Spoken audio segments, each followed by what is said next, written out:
Buenas noches, soy Percy Vilches Salvatierra y estamos en Libertad Bajo Palabra, el episodio de los jueves, como cada semana en Radio Miraflores Televisión. Pues bien, qué sorpresa, qué novedades nos trae la actualidad política. Prácticamente ninguna, pues se sigue bajo las mismas modalidades de realizar acciones que tienen un encubrimiento de propósitos siempre negativos para el país. Por ejemplo, se acaba de aprobar, ¿no?, el cese de la inmunidad parlamentaria para los congresistas, pero como en las películas dicen, a ver, mira la letra chica del contrato. ¿Y qué sucede? Inmunidad para los delitos comunes. Es decir, acá el problema que se tiene no es por la comisión de delitos comunes, sino por la realización y la materialización, concretización de delitos que tengan que ver con las funciones gubernamentales o con las funciones que correspondan a sus cargos. Entonces, es lo mismo que nada ese levantamiento de la inmunidad. ¿Qué significa? Que sigue manteniéndose un orden que, dependiendo de la categoría de los integrantes del Congreso y de la distribución de fuerza dentro de él, va a garantizar seguramente que haya blindajes como los que ya hemos conocido en el curso de los últimos años, con una precipitación vertiginosa, ¿no? Acelerada. Entonces no hay mayores sorpresas por ese lado. Un arranque de populismo más.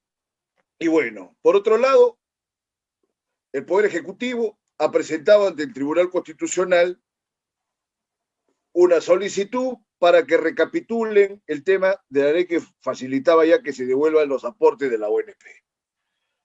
Actitud que, como señalamos en un primer momento, iba a mantener Sagasti, pues ha sido el lineamiento, es prácticamente ya una idea establecida en su psiquis y en la práctica que tuvo como parlamentario, pues el Partido Morado en todo momento se manifestó en contra de ello, no en contra también de los AFP, en contra de irse contra los bancos que son abusivos con las tasas de interés, con los créditos pendientes, etcétera.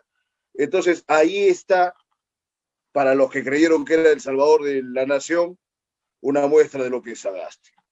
Entonces Sagasti sigue en esta misma tonada, que yo la considero bastante inepta para lo que es el ejercicio de gobierno. Veo que inclusive no se diferencia de Merino en cuanto a habilidades. Y miren, sin embargo, Merino fue todavía más solícito para atender los requerimientos de la población. Pero ya, ninguno merece defensa. En la mañana me comentaban, y fíjense que a estas alturas de la realidad, que Vizcarra de todas maneras había representado una lucha contra la corrupción. Yo creo que no se puede estar más equivocado y es importante que esto por lo menos pueda ser entendido por la ciudadanía. No solo por la candidatura que tiene ahora Vizcarra, Somos Perú, Salaver, y otra gente sumamente cuestionada, sino por el hecho que, según lo que se fue, digamos, documentando en torno a los sucedidos en Moquegua, Vizcarra no tenía ninguna competencia moral para hacerse cargo de la presidencia desde un primer momento. El caso Chinchero, ni hablar. Entonces, a mí no me sorprende, pero sí me indigna, me incomoda que haya gente que, pese a tener esos antecedentes, le haya dado tanto aval y le haya dado tanta credibilidad cuando no merecía mayor mérito. Entonces, yo veo que eso no solamente se debe a la manipulación, que de hecho la manipulación y la tergiversación que hacen los medios de prensa, indudablemente, también alguna gente que pertenece al sector académico o al sector intelectual, puede ser mínimo, pero que existe, y que quieren implantar esta narrativa de que Vizcarra ha sido un hombre que luchaba contra la corrupción, pues nada más distante de la realidad. Yo, como lo he señalado en diversas ocasiones, veo que en el Perú lo que se ha dado es una lucha entre dos formas clarísimas de corrupción.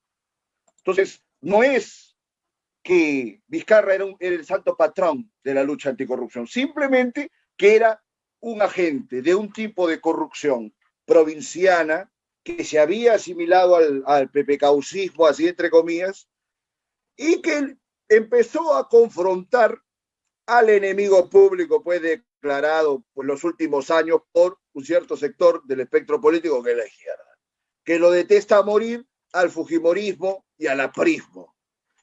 Y hay varias razones para ello, pero lo que quiero dejar en claro es que tanto el fujimorismo como el antifujimorismo son dos fuerzas absolutamente negativas, nefastas para la ciudadanía.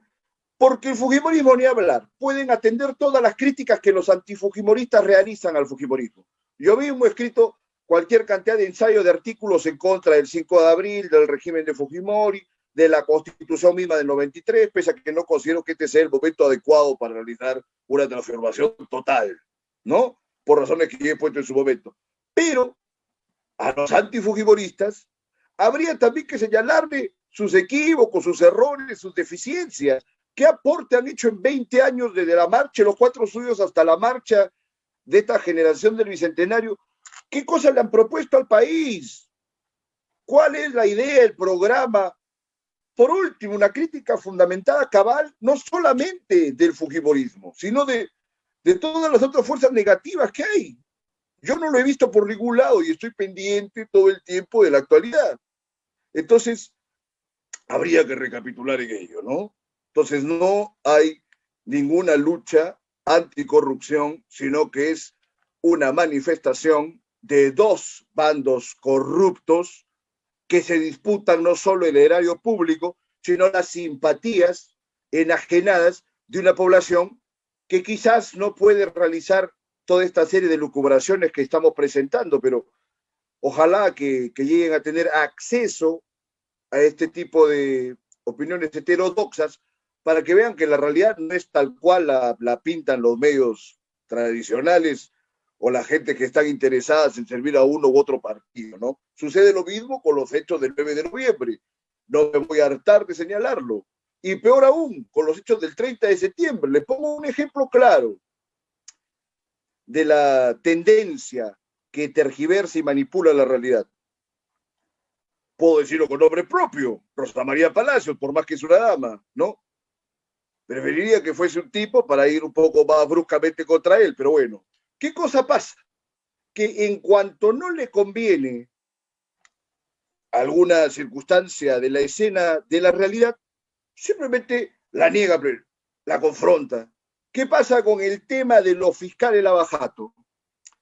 Mientras se iban contra el APRA, perfecto. Se iban contra el fujimorismo, bravo, héroe de la democracia. Se fueron contra Vizcarra, que es un tipejo, que es un hombre de lo peor, que considero que ya el estadio de la presidencia de la República, digamos, no podía descender más.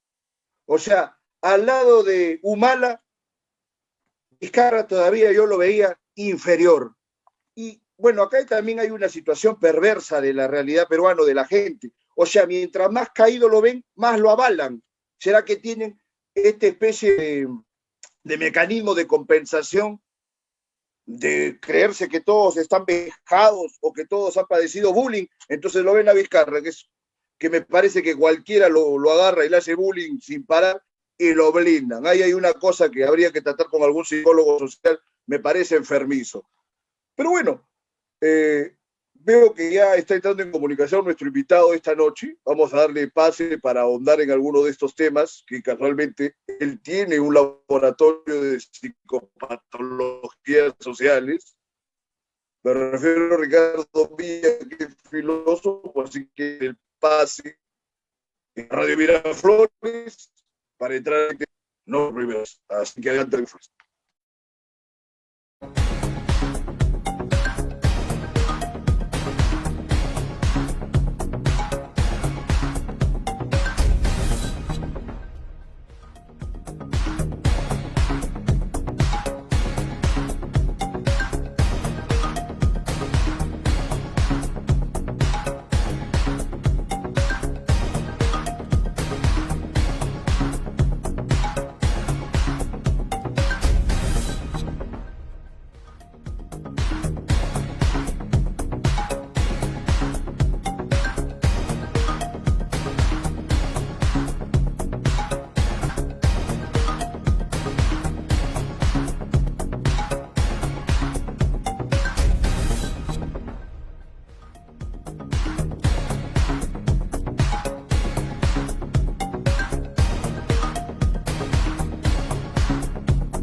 Bien, retomamos Libertad Bajo Palabra, el episodio prácticamente del fin de semana.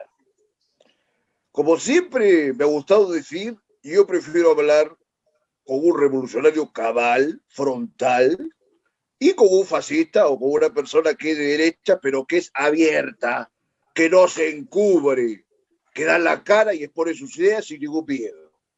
Tenemos la suerte que el invitado de esta noche, en diferentes momentos de su vida, ha tenido una vinculación con uno y otro de los bandos que acabo de mencionar. Algo de mucho valor en un medio político y cultural lleno de tanta hipocresía como es el medio peruano, ¿no? Sin ninguna duda. Entonces le damos la bienvenida a Ricardo Miga, filósofo.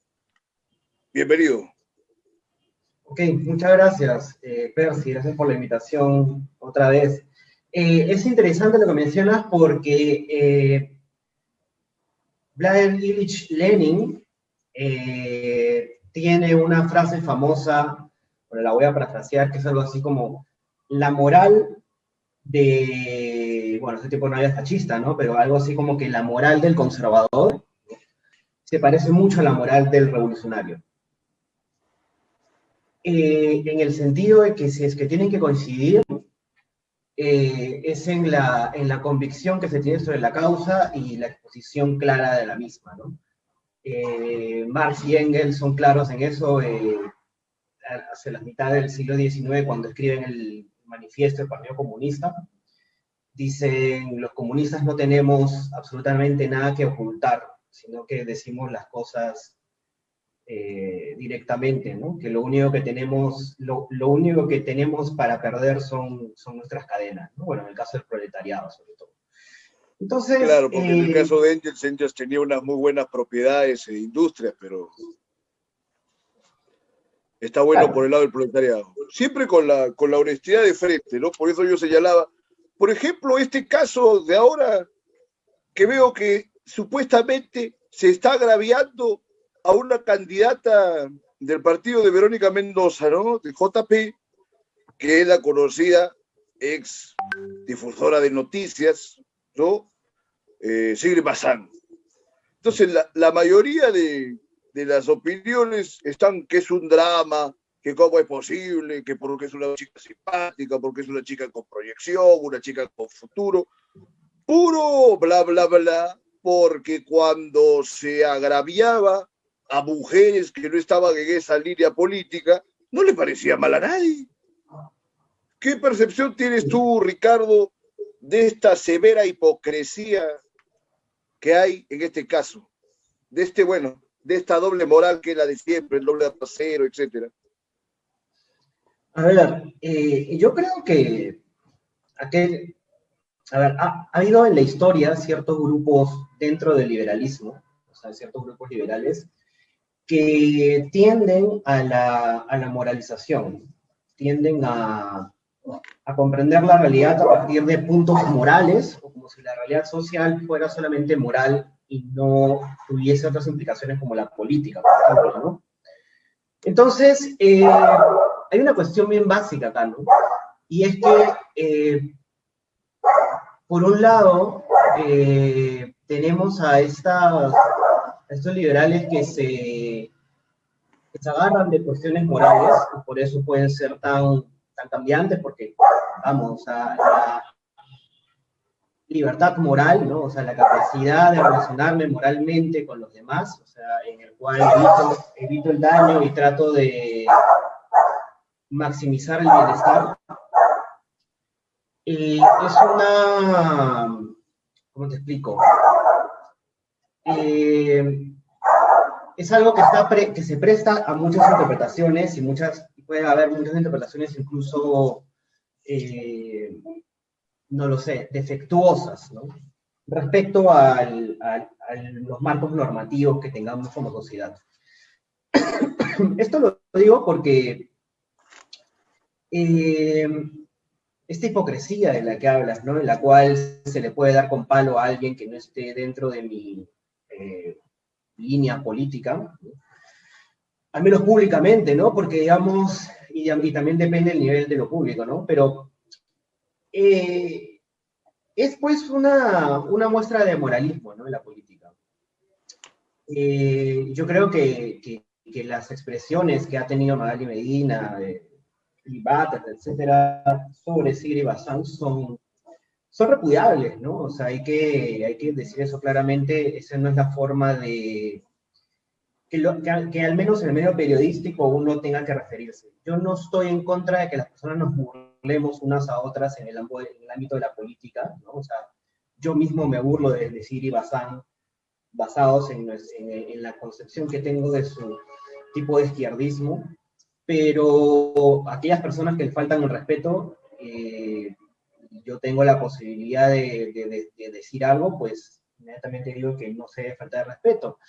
De la misma manera he hecho no solamente con mujeres de otra ideología política distinta a la mía, sino igual con hombres, ¿no? Por ejemplo, Huayca sacó hace unos días, ¿no? En lo de Manuel Merino, que se oponía al tipo de enfoque que se le daba a la muestra en el lugar de la memoria, ¿no?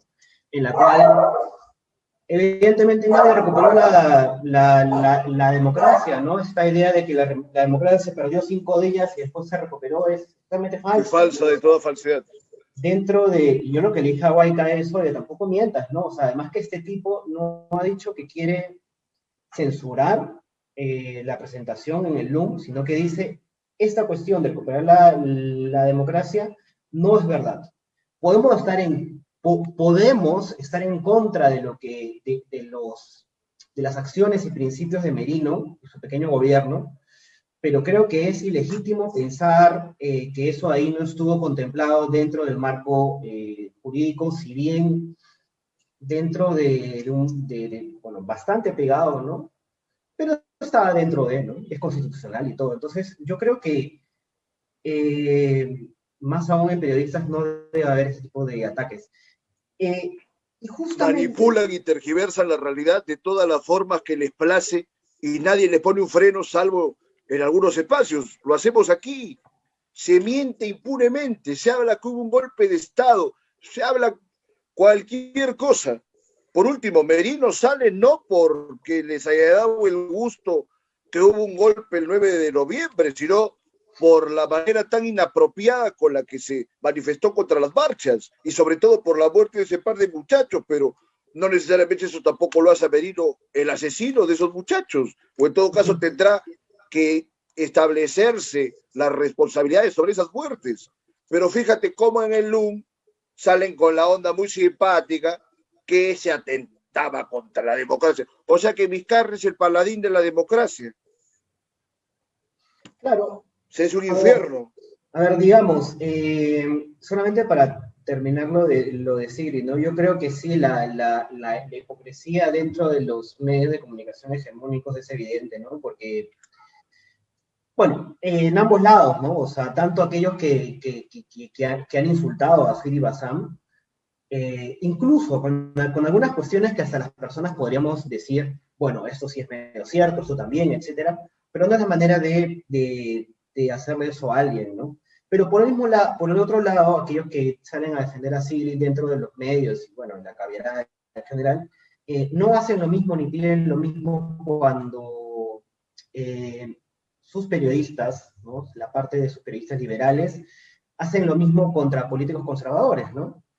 Entonces, en este caso sí pueden destruirlos, pero en el caso de si son liberales, entonces no. Y, bueno, y también destruyen estos liberales, tanto liberales como conservadores, hacen añicos, digamos, no intelectualmente, sino con sandeces a muchos políticos de izquierda, ¿no? Entonces, lo cual es curioso, ¿no? Lo cual es curioso que personas abiertamente de derecha y liberal, pues estén apoyando a Siri Bazán, porque, bueno, efectivamente hay una cercanía ideológica, ¿no? Aquellas personas que dicen que por qué hay personas de izquierda que criticamos a otras personas de izquierda, porque ser de izquierda no es ningún tipo de garantía de nada, ¿no? Ni siquiera ser comunista, ni capitalista, ni nada, ¿no? O sea, claro. Y sobre todo esto, así como no todas las personas en la derecha ni en una clase social dada piensan igual y actúan igual y esperan igual, yo creo que de la misma manera ocurre, digamos, en las posiciones políticas, ¿no? Además que izquierda-derecha es una forma de hablar, no es que exista la derecha, no es que exista la izquierda, ¿no? Lo que existe son grupos humanos con intereses dados, o sea, las clases trabajadoras existen, yo los puedo ver, ¿no? Etcétera. Pero una persona por pensar de una cosa u otra es simplemente una manera de hablar, ¿no? Entonces no hay algo así como un verdadero izquierdista, ¿no? Lo que uno puede decir es que hay izquierdistas o personas que los puedes ubicar en la izquierda que tienen ciertos pensamientos así y así, y podemos discrepar de ellos, ¿no? Yo ciertamente, aquellas personas que consideran o sea, que no ven la necesidad de cambiar el modo en que las clases propietarias tienen poder sobre la política, esto es que el poder económico tiene poder sobre el poder político, si no están dispuestos a cambiar eso ahí mediano o largo plazo, con la toma del poder, entonces, pues para mí, sí, puede ser de izquierda en muchos aspectos, pero bueno, aquellas personas que nos asumimos, por ejemplo, marxistas, no estamos de acuerdo, ¿no? Tampoco decimos que tengamos la verdad absoluta de las cosas, sino todo lo contrario, creo que uno tiene que analizar las realidades concretas, ¿no? Entonces, un análisis concreto de lo que pasó con lo de Merino es que eh, formalmente nunca hubo una vulneración a la democracia, ¿no? Y así como hubo 2 muertos en esas marchas, lo ha habido también muertos en la gestión de todos, ¿no? Desde que recuperamos la democracia, ¿no? En aquel momento en que los pañahuistas se cerraron y defendieron la constitución de Fujimori y nunca se cambió, en el 2000, desde ahí ha habido cientos de muertos, ¿no? O sea, los tiene Ollanta, los tiene García, PPK y Vizcarra, ¿no? Entonces hasta Sagasti, ¿no? Entonces la gente en un acto de casi cobardía, ¿no? Son capaces de protestar por la muerte de Inti y Brian, ¿no? Y no son capaces de protestar la muerte de Jorge Muñoz, ¿no? El chico que Entonces, murió en hay, Perú, efectivamente. Y muy sí, bien que lo digas tú desde tu posición de izquierda, por eso que yo siempre celebro que haya la claridad de exponer las cosas como son y no con la hipocresía, que es la mayor inmoralidad que profesan la mayoría de gente que está en el medio político, que son una desgracia. Es más, yo lo he señalado, a mí me parece mucho más valioso el paro agrario que las marchas que se dieron en contra de Merino. Que por último, la misma idea de democracia que se estaba manifestando ahí y que se ha venido sosteniendo en el curso de todos estos años, independientemente de si uno puede estar en la izquierda o es un liberal, o que pretende estar fuera de las ideologías o buscar una ideología nueva, algo que esté más allá de ellas, como puede ser mi caso, hay que establecer que democracia en el Perú como tal, francamente, no hay. Una democracia que solo asiste a la gente para que cada determinado número de años vayan a votar y a endilgar su favor a cualquier clase de granujas como los que han tenido un mando público los últimos 20 años y también, siendo honestos, el curso de los años anteriores, porque los gobiernos anteriores, no solamente en casos de las dictaduras, han cobrado muertos y se han ido contra la población. Prácticamente eso sí es una tendencia permanente de todos los gobiernos. Por eso a mí me parece que no es motivo suficiente para establecer en la policía o en las Fuerzas Armadas entidades represoras y enemigas del pueblo, pero de alguna manera y en determinados años, cualquier cantidad de agentes han hecho ese papel. Ahora hay gobiernos que han tenido hasta grupos paramilitares y bueno, parece que esas cosas la gente se olvida o no lo entiende o no sé bien qué les pasa. ¿Por qué es que la gente no llega a procesar cabalmente toda esta información? Por su falta de instrucción, está embrutecida la gente de verdad, la manipulación de los medios de prensa es tan grande, tendrá que ver la alienación. ¿Qué piensas tú? Que además tú eres director de un laboratorio de psicopatologías sociales, creo que es el término, ¿no, Ricardo? ¿Algo de patologías, esto ¿no? estudian ahí o no?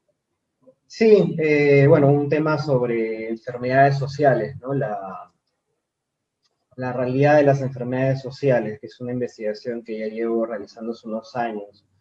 Pero a ver, ciertamente puede existir una cantidad de enfermedades sociales, ¿no? En el sentido de, eh, interpretaciones, digamos, no sé, disfuncionales o interpretaciones un poco más, podemos llamar defectuosas, como te dije hace un rato, respecto a la forma en la cual las personas se relacionan con los principios, ¿no? Principios normativos y acciones que tiene de su sociedad.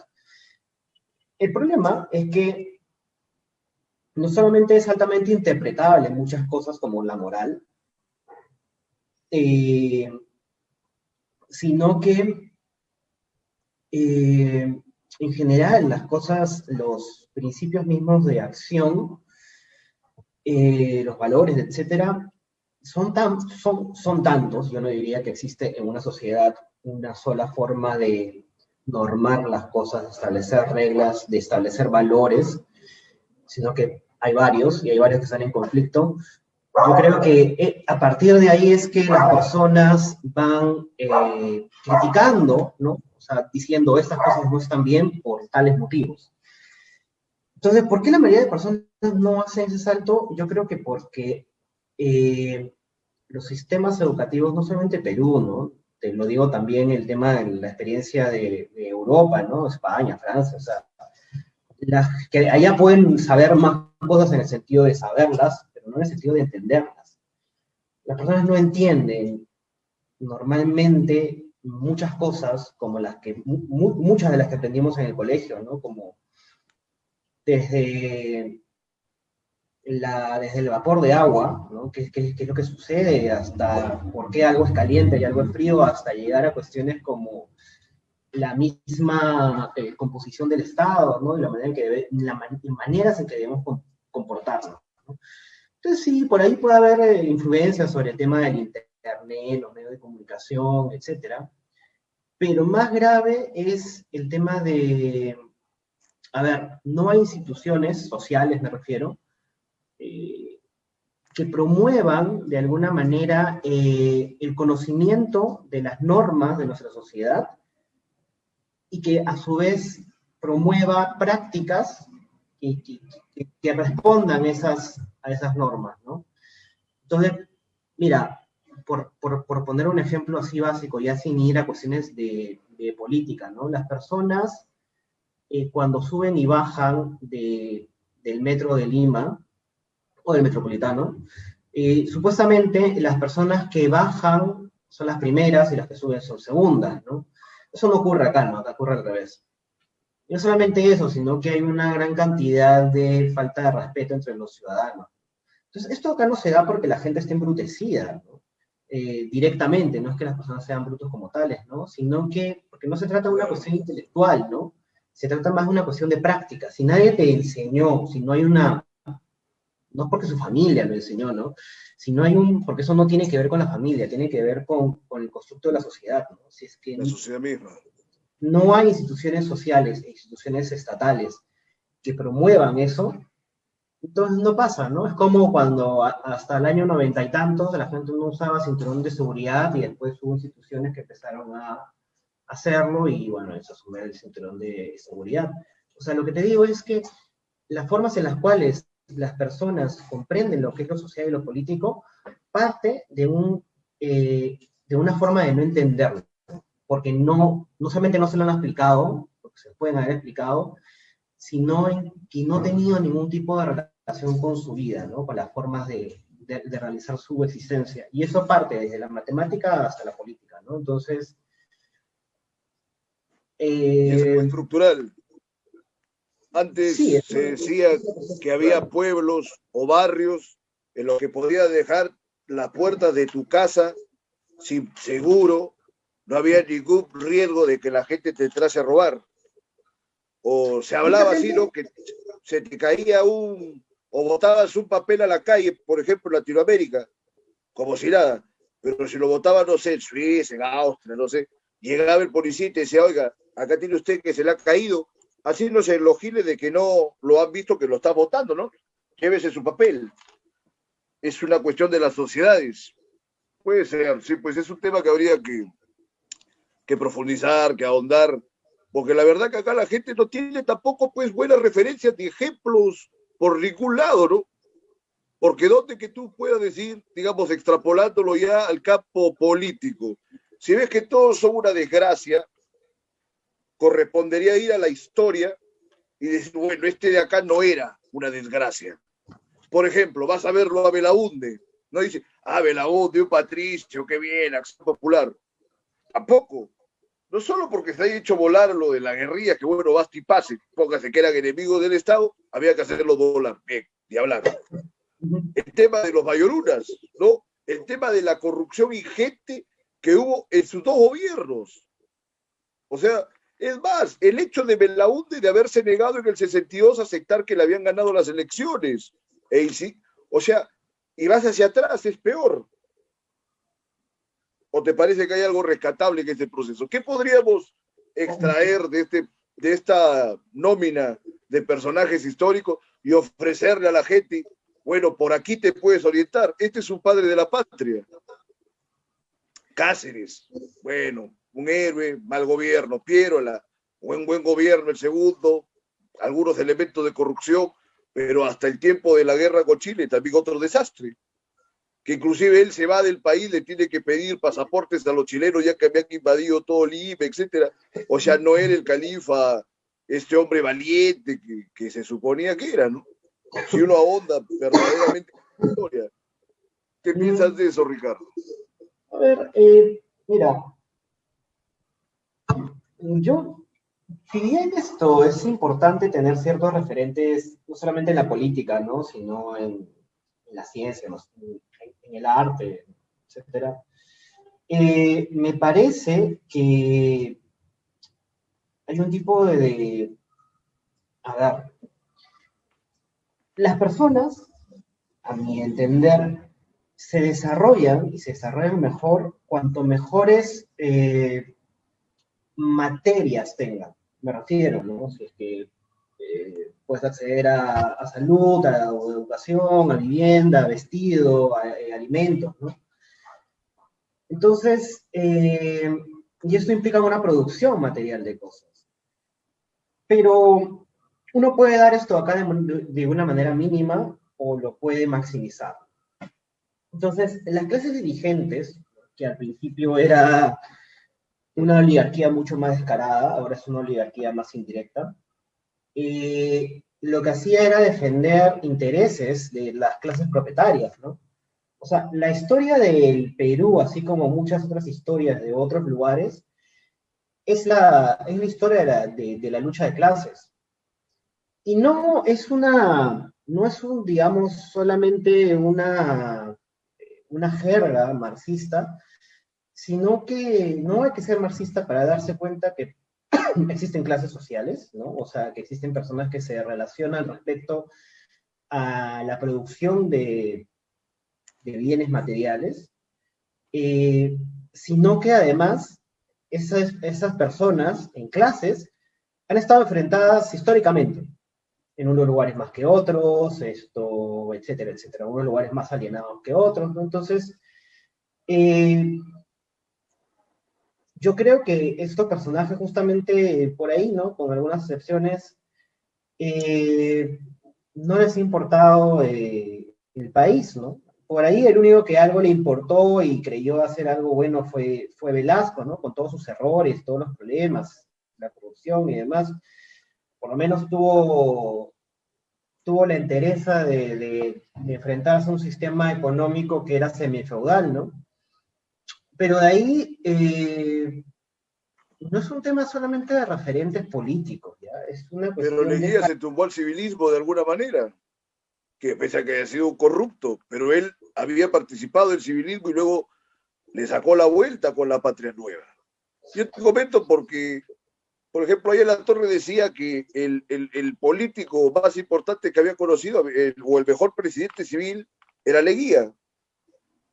Entonces, me da que hacer también. Ahora, si nos vemos desde una perspectiva, digamos, republicana, indudablemente que si existe una república y existe una democracia, y en la Constitución existe la igualdad de la ley, etcétera, los derechos laborales, todas estas prerrogativas que se han conseguido, sí, por años de luchas, por luchas sociales, porque si no, francamente, quienes manejan todas esas estructuras, indudablemente que no le hubiese consentido en facultar ninguna de estas prerrogativas, ¿no? Pero si está la lucha de clases y que no se niega, y que ahora con lo del paro agrario, por ejemplo, sale el hijo de Sillón y se dice, pero esos del paro son terroristas, u otros dicen, no, pero la ley de promoción agraria está bien la ley, el problema son las services. Yo mismo me llamó un amigo un empresario importante ayer, estábamos conversando y me estaba en ese plan, yo le digo, pero ojo, la ley de promoción agraria tiene un recorte de derechos laborales muy importantes y a la vez tiene una nómina de exoneraciones tributarias que tampoco son cualquier cosa. Entonces, ¿para qué tener ese favorecimiento para el lado del empleador y este detrimento del lado del trabajador? Yo te digo, puede ser para un arranque, digamos, siendo flexible, porque ponte en el plan de quien esté ejerciendo gobierno, ¿no? Bueno, unos años. El mismo Fujimori dijo 10 años. Aparece Toledo, que ha sido un tipo de lo peor, y la larga hasta el 2021. Mira ese lapso tan extenso y con todo el recorte de derechos laborales que había. Yo le dije al amigo, y lo repito ahora, que si las clases, digamos, que manejan el poder económico no se dan cuenta casualmente que tienen que otorgar beneficios a la población que trabaja, tarde que temprano se puede venir la subversión. Tú estás haciendo mención de eso, porque de alguna manera la lucha de clases, ¿qué es? Estarse en contra de estos enemigos que son, digamos, los de las clases propietarias, por cuenta de la clase del proletariado, y se desata una confrontación importante, ¿o no? A ver, A ver, coméntanos, Ricardo. eh, mira, yo creo que, bueno, lo creo en la misma medida, por ejemplo, en que, no sé, por ejemplo, lo que diga Lenin, ¿no? El tema de, ahora que has mencionado el tema de la subversión, que puede implicar, ¿no? El lanzamiento en armas, se debe circunscribir el mismo alzamiento de armas dentro de circunstancias, ¿no? Y son circunstancias que, como toda circunstancia, tiene condiciones, ¿no? Las condiciones objetivas. Entonces, claro, las famosas condiciones objetivas y subjetivas, ¿no? Yo creo que cuestiones, o sea, ciertas condiciones objetivas hay, ¿no? Hay, pero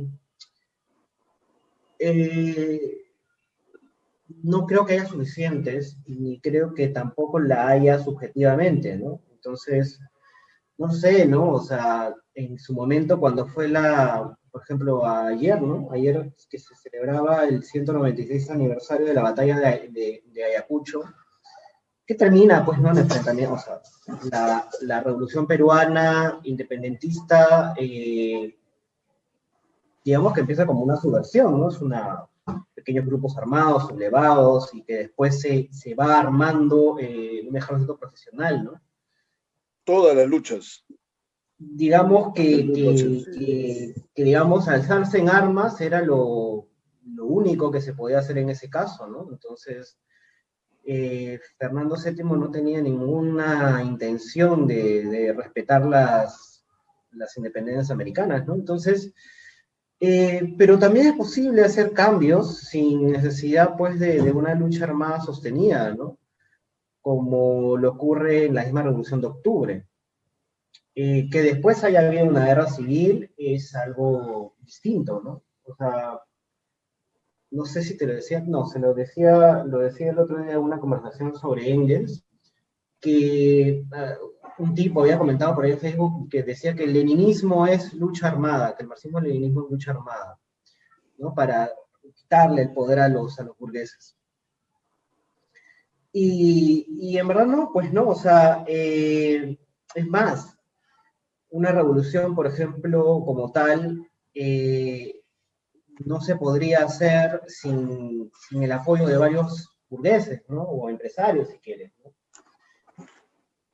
Incluso de la pequeña burguesía y las otras partes de la izquierda, ¿no? Yo creo que llamar o saber en la realidad, decir, miren, ahí están las luchas de clases, no significa que esas luchas tienen que devenir en una violencia injustificada, ¿no?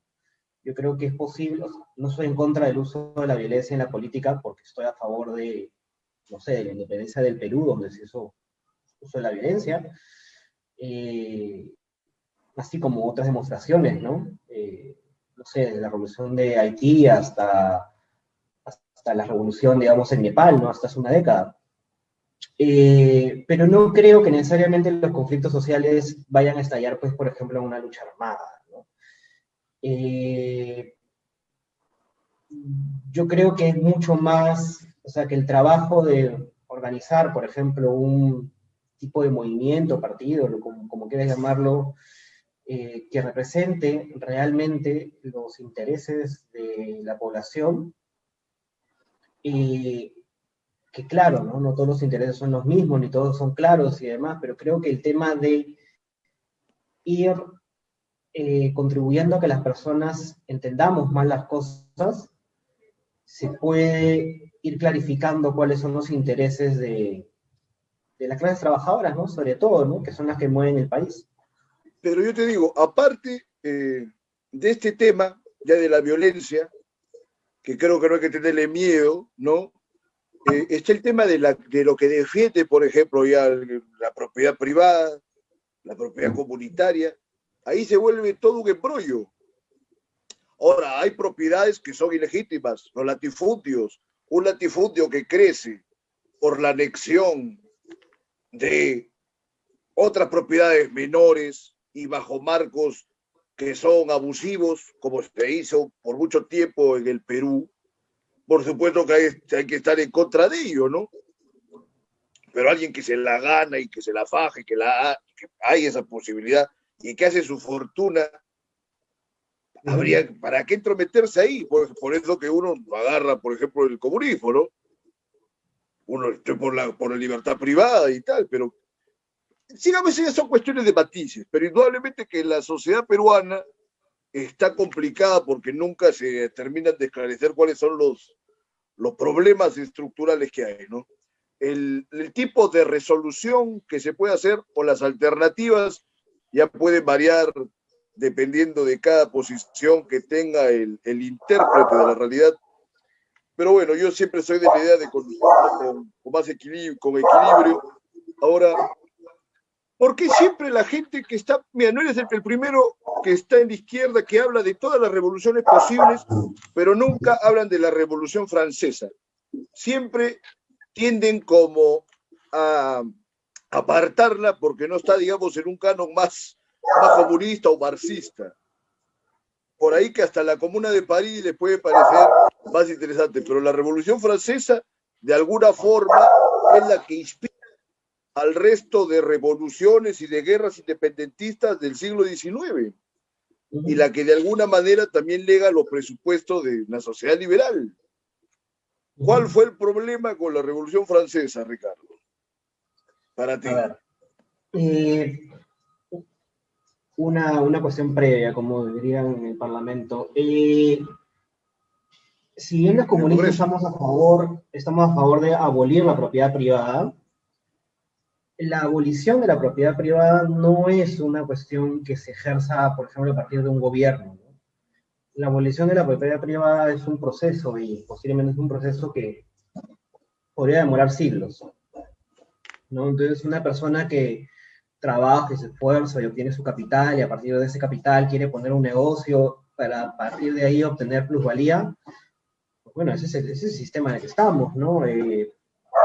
Mantener ciertas características de eso y empezar un proceso de socialización de los medios de producción, como me parece que está haciendo China, a pesar de varios errores que podemos encontrar, me parece que es una forma, un intento de llegar a algo como la abolición de la propiedad privada o de las clases, ¿no? Pero bueno, ahora, justamente hablando de eso, en el sentido de alcanzar una real igualdad, no en el sentido pues de que todos seamos iguales, el igualitarismo tonto este que criticaba Stalin, de que todos seamos iguales en el sentido de que todos comamos lo mismo, que todos vivamos en el mismo lugar, que todos nos vestamos igual, es una tontería, ¿no? Una igualdad efectiva en posiciones que nacen de la de la propia materia, ¿no? Como por ejemplo, que dos personas del mismo sexo pues, puedan unirse porque eso le da derechos patrimoniales, ¿no? La igualdad entre que podamos realmente tener las posibilidades de despliegue material, ¿no? Entonces, yo creo que la revolución burguesa de Francia de 1789 comienza prometiendo libertad, pero al final y a igualdad, y termina reduciéndose esto acá como igualdad ante la ley y como libertad de propiedad. Entonces, digamos, todo a favor de la nueva clase que se estaba formando ya hace un tiempo, que era la clase burguesa, ¿no? Entonces, la Revolución Francesa, una parte de los revolucionarios no querían realizar realmente las reformas que eran necesarias, ¿no? Y eso explica la aparición de la época del terror, ¿no? Que personalmente es la mejor época por motivos políticos, no por motivos de tantos muertos, más importante, ¿no? Del siglo XVIII. Entonces, yo creo al contrario de Axel Honneth, porque recuerdo que le hice una pregunta al filósofo alemán Axel Honneth en la Sorbona, en París, que, bueno, ¿por qué no habla de revolución en su libro sobre socialismo, ¿no? Y él mencionaba que la revolución americana y la revolución rusa eran las dos únicas revoluciones como tal que había habido. Yo pienso todo lo contrario, ¿no? Para mí la revolución americana es una contrarrevolución porque los indígenas americanos gozaban de protección como La súbditos estadounidense. del rey, así es, ¿no? Mientras que las 13 colonias al independizarse no consideraron a los indios como sujetos de derecho del Estado naciente porque no eran sus tierras ni siquiera, no todas las tierras que se iban hacia el oeste están impedidas de ir hacia allá y los indígenas tenían una protección especial y la pierden, ¿no? Además que es una revolución guiada por las clases dirigentes de Estados Unidos, ¿no? En la cual muchos de ellos no eran muy letrados que digamos, ¿no? O sea, era una persecución más por dinero. Y más o menos en eso deviene, pues, ¿no? Surge por el tema pues, de los impuestos, esos del té, ¿no? Claro. Entonces, lo que se Es muy, dice, muy digamos, en el diferente. anecdotario histórico. Sí, ahora, es muy diferente si hablamos de una revolución en América, lo que fue el ejemplo de Haití, ¿no? Haití era una revolución de esclavos, no de las clases dirigentes, de esclavos, que le cortaron la cabeza a los colonos franceses, ¿no? Entonces, Y mira cómo estoy ahora. mm, digamos Mira que lo que Haití, es Haití, mira lo que es Santo Domingo. Yo quería matizarte el tema que hablaste de China y a mí me preocupa indudablemente que China, y no solamente el despegue, sino este juego mixto que han hecho entre capitalismo, socialismo y también autoritarismo y pérdida de libertades, porque el proceso chino, imagínate todo lo que ha pasado desde los tiempos de Mao Zedong, ¿no? La revolución cultural, todas las represiones que ha tenido la sociedad china en el curso de tantas décadas, el control estatal que ha sido aplastante. Entonces sí, puede ser que si agarráramos a China, así como está ahora, y se puede decir ya, están en un camino, puede ser interesante. Pero ¿cómo es que se ha llegado hasta acá? El proceso previo es lo que a mí me haría no deslegitimar sus consecuencias, pero sí, digamos, el riesgo de llevar ese modelo a algún otro sitio, ¿no? Ahora, en todo caso, sabemos que cada sociedad tiene que corresponder a sus propias necesidades, urgencias, peculiaridades. Pero bueno, lo que te quería decir acerca de la Revolución Francesa es, se arranca con unos presupuestos, luego bien, la clase de la burguesía participa, la tuerce un poco, viene el terror, y además no se llega a consolidar por ninguna parte porque aparece Napoleón y bueno, el resto ya es historia conocida, pues no se llegó a ningún lado digamos, redondo, pero eso inspiró a mucha gente. Y estaban los tres componentes: libertad, igualdad y fraternidad, que casualmente habías, digamos, eliminado de la ecuación, que es algo que más o menos nos acaba vinculando a estos propósitos de lo que es el hombre nuevo, por cuenta también del comunismo. Pero ya eso sería una disquisición más o menos filosófico-política que nos apartaríamos bastante de la realidad actual, ¿no? Porque, ¿qué opciones? Bueno, quedan ya pocos minutos. Mira, Ricardo, vamos a tratar de conversar más en extenso otro día. Ha sido muy interesante lo que estabas comentando. Te dejo que des un parlamento, un minuto para cerrar, porque justamente ya se nos está pasando la hora. Adelante, Ricardo. Ya luego Bien. vamos a seguir conversando.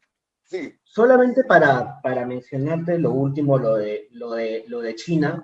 Nuestra diferencia con la China de la revolución contra el Kuomintang, por ejemplo, es muy distinto a lo que es ahora, ¿no? O sea, si es que murieron millones de personas en China, fue porque hubo una gran escasez de alimentos debido a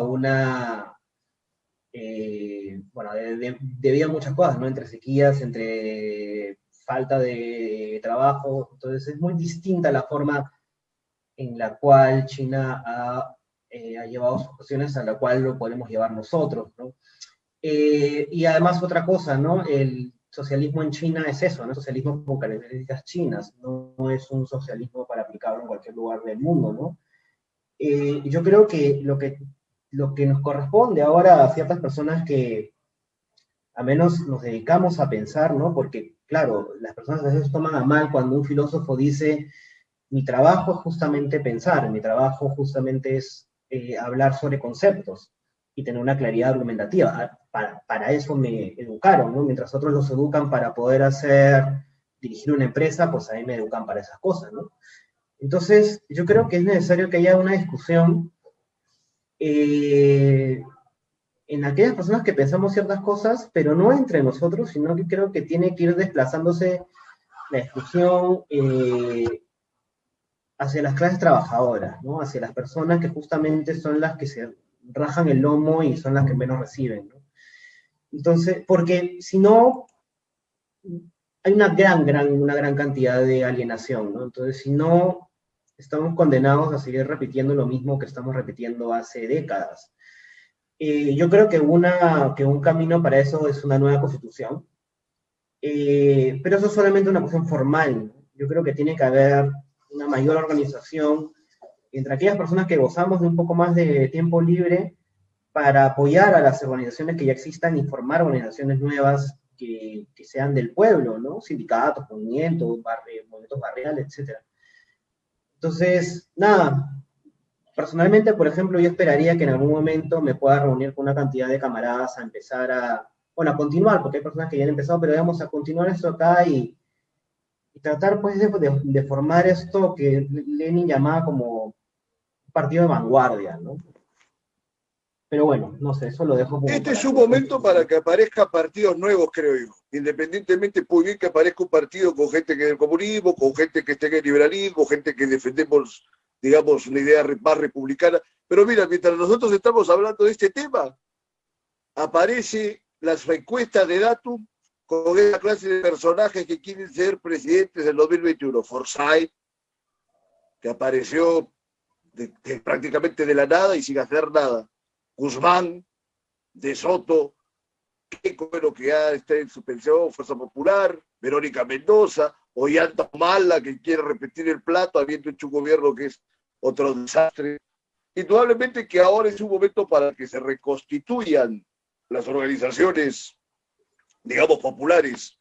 De ahí a que sea deseable que solamente tengan una idea de izquierda, yo no estoy de acuerdo. Tampoco estoy de acuerdo con una constitución en este momento, pero sí es necesario que el país, la ciudadanía, tome cartas en el asunto, independientemente ya de la ideología que profesen, ¿no? Por lo menos hasta este momento yo defiendo la idea que independientemente del tipo de tema político o económico que se pueda defender, lo interesante es que entre peruanos podamos conversar y que tratemos de ser un mejor país cada día. Y eso no puede corresponder solo a una circunstancia gaseosa. Bueno, Ricardo, muchas gracias por tu participación. Vamos a ahondar en el curso de algunas semanas para poder un poco más de todos estos temas que siempre son muy interesantes. Entonces eso ha sido todo por hoy en Libertad Bajo Palabra. Ya nos vemos el lunes con Vale, más actualidad gracias. política y reflexión de alto vuelo. Buenas noches y buen fin de semana. Buenas noches, gracias, Percy.